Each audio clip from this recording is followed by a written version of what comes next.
हम फोनवा पे कैसे बताई अपन मनवा के कैसे मनाई।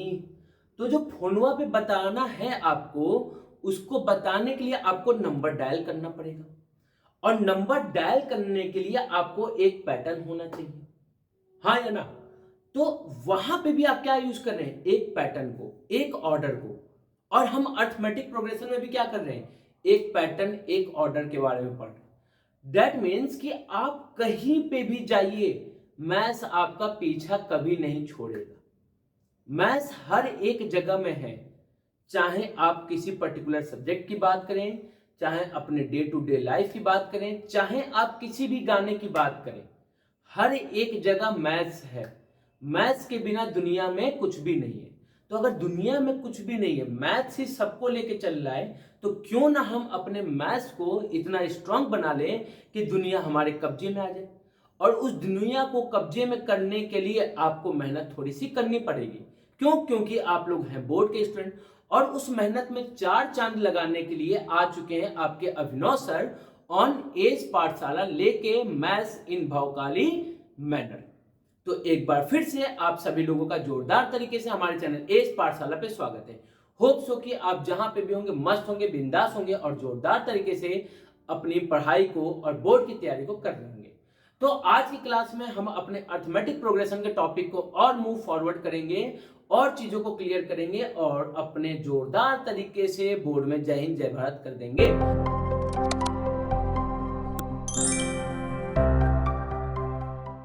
तो चलिए, आज की क्लास में जो हमको पढ़ना है वो पढ़ना अर्थमेटिक प्रोग्रेशन। अर्थमेटिक प्रोग्रेशन मतलब AP, AP, AP, AP, AP नहीं, अर्थमेटिक प्रोग्रेशन। ए नहीं, ये नहीं, ए पी ले ना, ये सब नहीं करना है भाई, ये सबसे बहुत दूर रहना, ठीक है। जीवन बर्बाद करने के दो लक्षण, एक पी लो और एक उनके साथ चले जाओ। तो दोनों के दोनों से बच के रहना है, ना पीना है ना उनके साथ जाना है। बुलाती है मगर जाने का नहीं, बुलाती है मगर जाने का नहीं। तो एकदम बिल्कुल नहीं जाना है भैया। क्या करना है, तो पढ़ाई करना है। तो एपी क्या है, अर्थमेटिक प्रोग्रेशन। हमने लास्ट क्लास में क्या पढ़ा था कि हम जो टर्म्स है उसको कैसे डिनोट करते हैं। तो आपने कोई पहला टर्म होगा ए, उसके बाद वाला टर्म होगा इससे डी ज्यादा, मतलब ए प्लस डी। इसके बाद वाला टर्म इससे और डी ज्यादा, तो इससे डी ज्यादा मतलब डी प्लस डी 2D हो जाएगा। इसके बाद वाला टर्म इससे और डी ज्यादा मतलब a प्लस 3D हो जाएगा। इसके बाद वाला टर्म इससे और डी ज्यादा that is a plus 4D हो जाएगा और ऐसे सो ऑन चलेगा। तो आपने कभी कि अगर हम यहाँ से कंपेयर करें तो ये हमारा फर्स्ट टर्म है जिसमें d है ही नहीं, तो जो टर्म नहीं होता उसको जीरो कहते हैं। इसमें अगर बात करें तो ये सेकंड टर्म है, सेकंड टर्म में एक d है। इसकी बात करें तो थर्ड टर्म है, थर्ड टर्म में 2d है। इसकी बात करें तो फोर्थ टर्म में 3d है। फिफ्थ टर्म में 4d, मतलब जो भी हम टर्म ले रहे हैं उसमें एक d कम है। तो इसी तरीके से अगर हम nth टर्म की बात करेंगे तो उसमें भी एक d कम आ जाएगा, उसमें भी एक d कम आ जाएगा। तो इसी को हम क्या कहते हैं, जनरल टर्म कहते हैं। क्या कहते हैं, तो आपने इसी को कहते हैं general term of an AP. AP के जो जनरल टर्म का फॉर्मूला होता है वो होता है a plus N minus 1d। अब अगर हम बात करें तो यहां से कुछ चीजों को समझिए। मान लीजिए कि आपके पास लास्ट टर्म दिया है और जो लास्ट टर्म है वो है हमारा nth टर्म। लास्ट टर्म क्या है, nth टर्म। तो इसी nth टर्म को ही हम लास्ट टर्म से रिप्लेस कर देते हैं, l is equal to A plus N minus 1d। और इस सारे टर्म्स के बारे में आप जानते हैं कि l हमारा क्या है, लास्ट टर्म है। a क्या है, तो आपने को ये फर्स्ट टर्म है। d क्या है, तो कॉमन डिफरेंस है। और n क्या है, तो आपने को ये nth टर्म है। कि किस टर्म की आप बात करें, जब अगर फोर्थ टर्म की बात करेंगे तो n को 4 रखेंगे, फिफ्थ टर्म की बात करेंगे तो n को 5 रखेंगे, सिक्स टर्म की बात करेंगे तो n को 6 रखेंगे। ये सारी चीजें जानने के बाद आपने कहा कि भैया यहाँ पे देखिए तो हमारे पास चार अननोन है, 1 2 3 4। ना हम d जानते हैं, ना हम n जानते हैं, ना हम a जानते हैं और ना हम nth टर्म जानते हैं। तो क्वेश्चन यहां से आता क्या है, तो क्वेश्चन पहला जो क्वेश्चन आपका पूछेगा वो देगा कि आपके पास एपी है, मतलब शुरुआत के 3 या 4 टर्म दे देगा और क्वेश्चन ये कहेगा कि आगे के 3 टर्म्स को फाइंड कीजिए। हमारे पास 3 टर्म है, आगे के 3 टर्म और फाइंड कीजिए। दूसरा क्वेश्चन क्या देगा कि आपको ए दे देगा, डी दे देगा और एन दे देगा। और कहेगा कि बताइए उस टर्म की वैल्यू क्या होगी। जैसे मैंने कहा ए और डी आपको पता है, और मैंने कहा 10th टर्म की वैल्यू क्या होगी, तो आप इससे फाइंड कर लेंगे।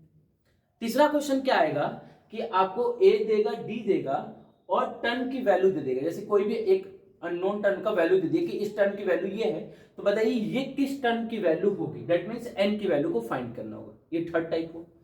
फोर्थ टाइप आपका क्या होगा, तो आपको कोई पर्टिकुलर टर्म्स की वैल्यू दे देगा। जैसे मैंने कहा कि 5th टर्म की वैल्यू ये है, 10th टर्म की वैल्यू ये है, तो आप अब यहां से ए और डी को फाइंड कीजिए या फिर सीक्वेंस को फाइंड कीजिए।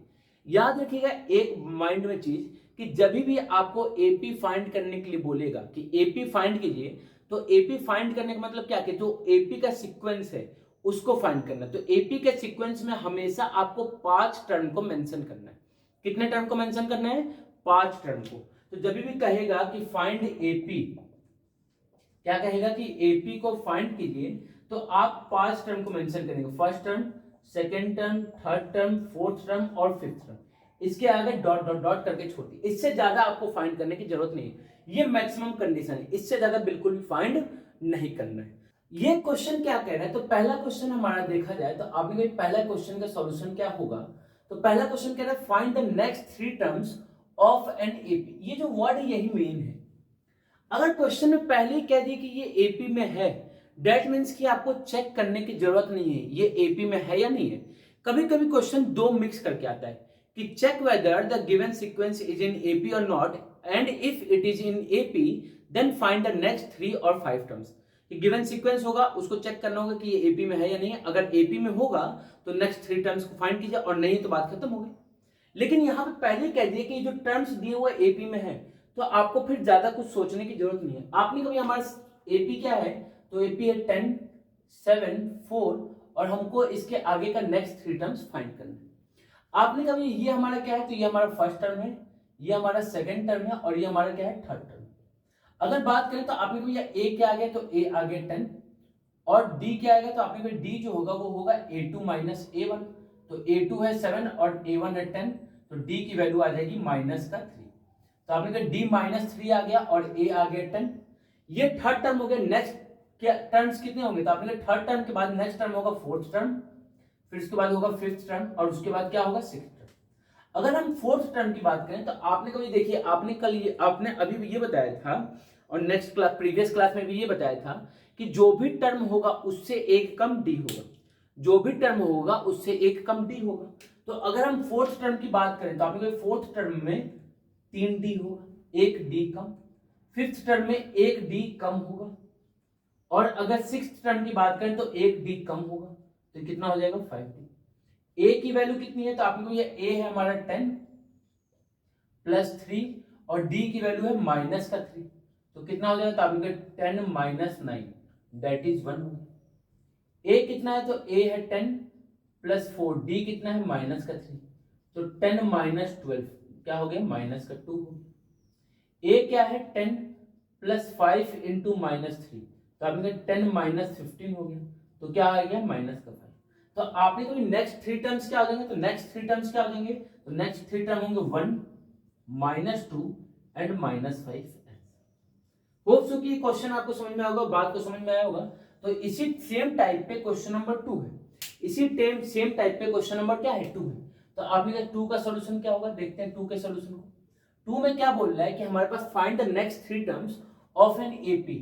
एपी में दिया है, तो आपने कहा एपी में अगर दिया है तो हमने ये कॉन्सेप्ट पढ़ा कि अगर कह दिया वो एपी में, तो हमको चेक नहीं करना है कि डिफरेंस सेम है या नहीं, हमको मान लेना है कि वो एपी में है, मतलब डिफरेंस क्या आएगा, सेम आएगा। तो अगर बात करें तो आपने भाई सीक्वेंस क्या है, तो सीक्वेंस है 3, 8, 13 एंड सो ऑन। ये हमारा हो गया फर्स्ट टर्म, ये हमारा हो गया सेकेंड टर्म, और ये हमारा क्या हो गया थर्ड। अगर हम फर्स्ट टर्म की बात करें तो आपने को ये ए होता है फर्स्ट टर्म, और कॉमन डिफरेंस होता है, तो आपने को ये a2 माइनस a1 करेंगे तो ये d की वैल्यू देगा। तो d कितना हो जाएगा, तो आपने कहा a2 is 8 and a1 is 3, तो 8 माइनस 3 इज 5, तो d क्या आ गया 5। अब यहाँ पे देखिए d क्या रहा है, पॉजिटिव आ रहा है, और इस वाले केस में क्या आ रहा था, d नेगेटिव। तो देखिए दोनों कंडीशन आ गए, दोनों में ही क्या है, ये एपी है। अब आपने कभी नेक्स्ट 3 टर्म्स फाइंड करना, तो first term, second term, third term given है। नेक्स्ट टर्म क्या होगा, तो आपने नेक्स्ट टर्म होगा फोर्थ टर्म, इसके बाद क्या होगा फिफ्थ टर्म, इसके बाद क्या होगा सिक्स्थ टर्म। तो नेक्स्ट टर्म होगा फोर्थ, फिर फिफ्थ और फिर क्या होगा सिक्स्थ। अगर हम फोर्थ टर्म की बात करें तो आपने कोई फोर्थ टर्म क्या होगा, तो जितना भी टर्म होगा उससे एक कम डी, जो भी टर्म होगा उससे एक कम डी, तो a प्लस 3d, आपने कभी ये हो जाएगा a प्लस 4d, ये हो जाएगा a plus 5d। a plus 3d मतलब a की वैल्यू है 3 प्लस 3d, तो 3 इंटू 5 कितना हो जाएगा, तो 3 plus 15 that is 18। a 3 plus 4 into 5, तो 3 plus 20 that is 23। a 3 plus 5 into 5, तो 3 प्लस 25 दैट इज 28। तो आपने कोई नेक्स्ट के थ्री टर्म्स क्या हो गए, तो नेक्स्ट के थ्री टर्म्स क्या हो गए, तो 18, 23 एंड 28। ये हमारे क्या हो जाएगा आंसर, ये क्या हो जाएगा हमारा आंसर। तो ये दो टाइप के क्वेश्चन से, दो टाइप नहीं एक ही टाइप का क्वेश्चन था जो हमारा पहला टाइप एपी में पूछा जाता है। क्वेश्चन क्या है समझिएगा, दोनों क्वेश्चन दो अलग अलग टाइप के क्वेश्चन है, तो इससे और आपका एपी का जो कॉन्सेप्ट है क्लियर होगा, माथे के अंदर बैठेगा। समझिए बात को, क्वेश्चन क्या कह रहा है। तो पहले क्वेश्चन हम 3 के सॉल्यूशन को देखते हैं। क्वेश्चन नंबर 3 का सॉल्यूशन क्या है, समझिए बात को। 3 क्या कह रहा है, तो आपने 3 ये कह रहा है कि फाइंड 10th टर्म। कौन सा टर्म फाइंड करना है, तो 10th टर्म हमको फाइंड करना है कि 10th टर्म की वैल्यू क्या होगी, और हमको पहले से एपी गिवन है। तो एपी क्या है, तो आपने 2, 7, 12 एंड सो ऑन। तो आपने जब भी हमको एपी गिवन होगा तो हमारा काम सबसे पहले क्या होगा कि हम यहाँ से ए को फाइंड कर ले। ए क्या होगा, फर्स्ट टर्म 2, और फिर कॉमन डिफरेंस फाइंड कर लें। डिफरेंस क्या होगा, तो आपको ये a2 minus a1 that is 7 minus 2, तो d की वैल्यू हमारी क्या आ जाएगी 5। तो आपने को हमने दो चीज फाइंड कर लिया, a और 2। अब आपने कहा कि क्वेश्चन में हमको 10th टर्म की वैल्यू फाइंड करनी है, that is we have to find the n equal to 10। n जब 10 होगा तो उसकी वैल्यू क्या होगी, तो आपने को ये हमको फाइंड करना है a10 की वैल्यू। a10 की वैल्यू क्या होगी, इसको फाइंड करना है। आपने कहा कि भैया आपने पढ़ाया था कि जो जनरल टर्म ऑफ एपी होता है, ए एन एच टर्म जो होता है, that will be equal to A plus N minus 1 D होता है। A plus N minus 1 D होता है, ये हमारा जनरल टर्म ऑफ एपी होता है। हमको कौन सा टर्म फाइंड करना है, 10th, तो 10th वैल्यू पुट करेंगे। तो आपने को ये a10, ए की वैल्यू कितनी है 2 प्लस एन की जगह 10 माइनस 1, और डी कितना है तो 5। तो क्या हो जाएगा, तो आपने 2 प्लस 10 माइनस 1 इज 9 इंटू 5, तो क्या हो जाएगा, तो 2 प्लस 9 इंटू 5 इज 45, और 45 प्लस 2 इज 47। ये हमारे क्या हो जाएगा, तो आपने को ये हमारे 10th टर्म की वैल्यू हो जाएगी। ये क्या हो जाएगा, तो आपने को ये हमारी 10th टर्म की वैल्यू हो जाएगी। बात क्लियर, आपने कहा बिल्कुल क्लियर, यही हमको फाइंड करना था। तो ये हमारा क्या हो गया आंसर। तो 10th term of an AP is equal to 47। उसी तरीके से 10th टर्म की जगह मान लीजिए बोल देता 20th टर्म, 100th टर्म, कोई भी टर्म कहता तो आप उसकी वैल्यू को फाइंड कर लेंगे। तो इस टाइप का भी क्वेश्चन पेपर में पूछा जाता है 2 मार्क्स के अंदर। अब देखते हैं फोर्थ क्वेश्चन को, इसको देखते हैं। तो फोर्थ क्वेश्चन के सॉल्यूशन को देखते हैं। फोर्थ क्वेश्चन क्या कह रहा है कि which term of the AP gives this. तो आपको यहां पे देखिए, यहां पे n गिवन था और उसकी वैल्यू फाइंड करनी थी। यहां पे उसकी वैल्यू गिवन है और n फाइंड करना है कि किस टर्म की वैल्यू इसके इक्वल होगी। क्वेश्चन में थोड़ा सा घुमा दिया, याद कीजिएगा जो 4 चीजें हैं उसमें से 3 चीजें गिवन होगी, एक चीज आपको फाइंड करना होगा। तो इस क्वेश्चन में थोड़ा सा ट्विस्ट है। तो आपने सबसे पहले हम एपी लिखते हैं 3, 8, 13, 18 एंड सो ऑन। सबसे पहला काम क्या होता है, तो आपने कहा सबसे पहला काम होता है a को लिखना, उसके बाद common difference that is equal to a2 minus a1, a2 is 8 and a1 is 3, तो that will be equal to 5। ये हमारा क्या हो गया d हमारा 5 हो गया, a हमारा क्या हो गया 3 हो गया। आपने कहा कि भैया हमको यहाँ पे n फाइंड करना है और an की वैल्यू हमको गिवन है 78, मतलब nth टर्म की जो वैल्यू है वो है 78, और वो टर्म कौन सा होगा इसकी वैल्यू आपको फाइंड करना है। आप लोग देखिए बहुत ज्यादा लोची की बात नहीं है, जनरल टर्म के हम पास जाते हैं। तो जनरल टर्म ऑफ एपी होता है a plus N minus 1d। क्या करते हैं, तो इनमें सारी वैल्यूज पुट करते हैं। तो nth टर्म की वैल्यू कितनी है, तो आपने को 78। a क्या है, फर्स्ट टर्म कितना है, तो आपने को 3 है, plus N minus 1d। d क्या है, तो आपने को कॉमन डिफरेंस कितना है 5 है। अगर यहां से देखें तो ये प्लस है तो इधर आएगा तो माइनस, तो आपने को 78 minus 3 is equal to n minus 1 into 5। 78 में से 3 गया तो आपने को 75 हो जाएगा, that will be equal to n minus 1 into 5। 5 किस में, तो आपने को 5 मल्टीप्लाई में तो इधर आएगा तो डिवाइड में हो जाएगा। तो क्या हो जाएगा, तो आपने को ये n माइनस 1 जो है 75/5। अब अगर 5 से कैंसिल आउट किया तो 1 टाइम्स में, 25 का 15 टाइम्स में, तो आपने को n माइनस 5 जो हो जाएगा 15। तो n is equal to 15 plus 1, तो n क्या हो जाएगा, तो आपने कहा 16। तो जो 16th टर्म होगा, 16वां टर्म होगा, उसकी वैल्यू जो होगी 78 होगी। तो 16 टर्म्स जो होगा उसकी वैल्यू क्या होगी, 78। तो आपने नंबर ऑफ टर्म भी फाइंड कर लिया एक केस में, और एक केस में नंबर ऑफ टर्म अगर दिया तो उसकी वैल्यू को भी फाइंड करना सीख लिया। अब इस क्वेश्चन को देखिएगा, क्वेश्चन क्या कह रहे हैं, फाइंड 31st टर्म। कौन से टर्म को फाइंड करना है, तो आपने कहा भाई 31st टर्म को फाइंड करना है। यहां लिखा हमने सॉल्यूशन, जो जो चीजें पता चलती है उसको लिखते चलते हैं। तो आपने कहा 31st टर्म की वैल्यू को हमको फाइंड करना, लिख लिया। ऑफ एन एपी, किसी एपी का जहां पे 11th टर्म की वैल्यू गिवन है। अब देखिए ना सीक्वेंस गिवन है ना कुछ गिवन है, अब हमको किसी पर्टिकुलर टर्म की वैल्यू गिवन है और फिर 16th टर्म, मतलब दो पर्टिकुलर टर्म की वैल्यू गिवन है और हमको किसी पर्टिकुलर टर्म की वैल्यू को फाइंड करनी है। अब ये क्वेश्चन बोर्ड के लिए वेरी इंपॉर्टेंट बन जाता है। क्या बन जाता है, वेरी इंपॉर्टेंट। तो इसलिए इस क्वेश्चन को एकदम ध्यान से समझिएगा। 11th टर्म की वैल्यू दी हुई है, तो आपने को ये 11th टर्म की हमको वैल्यू दी है, दैट इज 38, और उसके बाद 16th टर्म की वैल्यू दी है, तो 16th टर्म की वैल्यू कितनी है, तो आपने को 73। आपने कहा कि भैया हमको पता है कि जो भी आप टर्म लेंगे डी उससे हमेशा एक कम आएगा। जैसे मैंने कहा 5th टर्म में तो हमारे पास 4d आएगा, 10th टर्म में तो 9d आएगा, 100th टर्म में तो 99d। तो जो भी टर्म लेंगे उससे एक कम डी आएगा। उसी कॉन्सेप्ट पे इसको क्या करते हैं, ओपन करते हैं। तो अगर 11th टर्म है तो आपके पास d कितना आएगा, तो आपको हमारे पास आएगा 10d इक्वल टू 38। ये हमारा हो गया पहला इक्वेशन। और अगर हम इस इक्वेशन को ओपन करें तो आपको ये इक्वेशन हो जाएगा a plus 15d equal to 73। ये हमारा हो जाएगा सेकेंड इक्वेशन। आपने कहा कि भैया अगर फर्स्ट और सेकेंड इक्वेशन को देखें तो दोनों में क्या है, दो दो वेरिएबल है, और दो वेरिएबल हमारे पास दो इक्वेशन है। तो दो वेरिएबल को सॉल्व करने के लिए दो इक्वेशन चाहिए, दो इक्वेशन हमारे पास है। आपने कहा ये तो हो गया linear equation in two variable, जहां पे दो वेरिएबल होते हैं और substitution, elimination, cross multiplication method से हम इसको क्या करते हैं, सॉल्व करते हैं। अगर हम यहाँ पे देखें तो आपने कहा कि भैया जो a है, a उन दोनों में कोफिशिएंट्स क्या है, 1 1, तो दोनों के कोफिशिएंट सेम है, और कोफिशिएंट सेम और साइन भी सेम। तो उस केस में हम क्या करते हैं, इक्वेशन को सब्ट्रैक्ट करते हैं। क्या करते हैं, इक्वेशन को सब्ट्रैक्ट करते हैं। तो आपने कहा ये इक्वेशन 1 को इक्वेशन 2 से सब्ट्रैक्ट कर दिया। तो 1 को 2 से सब्ट्रैक्ट किया तो क्या मिला, तो आपने कहा ये a में से a गया तो यहां बच गया 0, और 10 में से 15 माइनस हो तो माइनस का 5d। a में से a माइनस हो तो 0, 10 में से 15 माइनस हो तो माइनस का 5d, एंड 38 में से 73 माइनस हुआ, 38 में से 73 माइनस हुआ, तो आपने कहा व्हाट वी गेट माइनस का 35। तो माइनस 5d किसके इक्वल हो गया, माइनस 35। आपने माइनस माइनस कैंसिल, और 5 से 35 होगा 7 टाइम्स में, तो d की वैल्यू क्या आ जाएगी, तो आपने कहा d की वैल्यू आ गई 7। अब जैसे ही d की वैल्यू आएगी आपके चेहरे पे एक खुशी का लहर दौड़ जाएगा। क्यों, क्योंकि d आते ही आप बाकी टर्म मतलब a को भी क्या कर लेंगे, फाइंड कर लेंगे। तो आपने कहा कि फ्रॉम इक्वेशन 1 से हमको क्या पता है कि a प्लस 10d जो है वो 38 के इक्वल है, और d की वैल्यू क्या है, 7 है। तो आपने कहा ये a जो होगा that will be equal to 38 minus 10 into 7। d की जगह पुट कर दे तो क्या हो गया, तो आपने कहा 38 माइनस 70, और 70 में से 38 जाएगा तब, तो आपने कहा भैया a जो होगा वो हो जाएगा माइनस का 32। तो आपने कहा कि भैया हमको फर्स्ट टर्म भी पता चल गया और कॉमन डिफरेंस भी पता चल गया। अब तो हमारे क्या हो गए, बल्ले बल्ले हो गए। क्या हो गए, बल्ले बल्ले हो गए।